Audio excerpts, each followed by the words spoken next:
بسم اللہ الرحمن الرحیم۔ صحابی رسول حضرت سیدنا ابو ہریرہ رضی اللہ تعالیٰ عنہ کا کمال حافظہ تمام دنیا انسانیت میں مشہور اور معروف ہے، مگر حضرت ابو ہریرہ رضی اللہ تعالیٰ عنہ کے حافظے کا امتحان لیا گیا، یہ بڑی دلچسپ بات ہے۔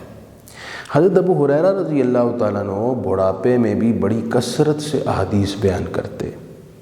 بعض لوگوں میں تشویش ہوئی، بڑھاپا ہے اور احادیث بڑی تعداد میں آپ بیان کر رہے ہیں، ممکن ہے کہیں کوئی لفظ آگے پیچھے نہ ہو جائے، کیونکہ معاملہ حضور کی احادیث کا ہے، بڑا حساس معاملہ ہے۔ فرمان رسالت میں اگر الفاظ اپنی جگہ نہ رہے تو مفہوم بگڑے گا اور امت کے اندر مختلف مسائل میں مختلف آراء پیدا ہو جائیں گی۔ تو لوگ اس معاملے میں بڑے حساس تھے۔ وہ مروان بن حکم کے پاس پہنچے، جن سے حضرت ابو ہریرہ کی دوستی بھی تھی، اور مروان بن حکم جب مدینہ طیبہ میں نہ ہوتے تو ان کی غیر موجودگی میں حضرت ابو ہریرہ ان کی نیابت کے فرائض بھی انجام دیتے اور مسجد نبوی میں کئی جمعے بھی پڑھائے۔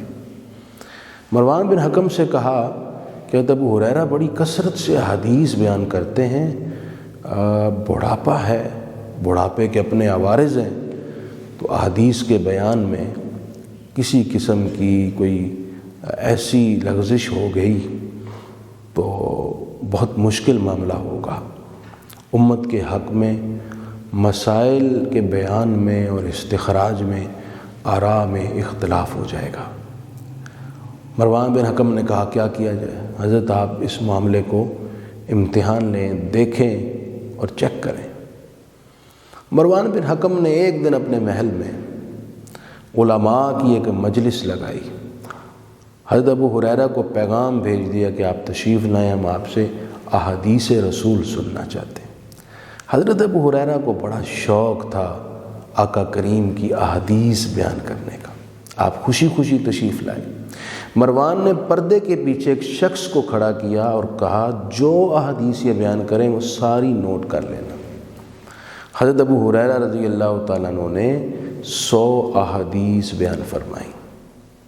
آپ کو تو ہزاروں یاد تھیں، اس مجلس کے مطابق 100 بیان فرمائیں، مجلس برخاست ہو گئی۔ ایک عرصہ گزر گیا، مروان نے ایک مرتبہ پھر علماء کی مجلس لگائی، حضرت ابو ہریرہ کو بلوایا اور کہا جی وہی 100 احادیث آپ ایک مرتبہ پھر سنائیں جو آپ نے پہلے سنائی تھی، ہمیں بڑا شوق ہے، ہم سننا چاہتے ہیں۔ اور پردے کے پیچھے اسی شخص کو کھڑا کیا اور کہا جو لکھا ہے اس سب کو حضرت ابو ہریرہ کی آج بیان کی ہوئی انہی 100 احادیث کے ساتھ چیک کرنا اور کمی بیشی ہو تو نوٹ کر لینا۔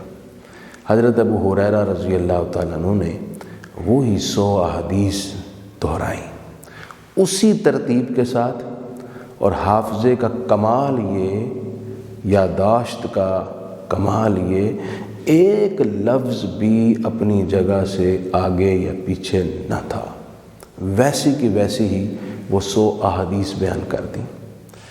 یوں سب کو اطمینان ہوا کہ جناب ابو ہریرہ پر بڑھاپا ضرور آیا ہے، لیکن آپ کی یادداشت اور حفظ میں کسی قسم کی کمی نہ آئی۔ اور کیسے آ سکتی تھی؟ رسول اللہ صلی اللہ علیہ وآلہ وسلم نے اپنا دست جاں نواز آپ کے سینے پر لگا کر آپ کو بے مثال حافظہ عطا کیا تھا۔ اس واقعے سے معلوم ہوا اگر کسی دینی معاملے میں کہیں کوئی خطرہ فیل ہو تو احتیاط برتنی چاہیے۔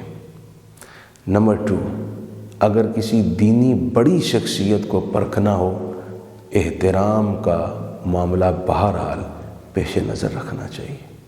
اللہ تعالی ہمیں بزرگوں کی ان خوبصورت زندگیوں کے حصوں سے بہت سیکھنے کی توفیق عطا فرمائے۔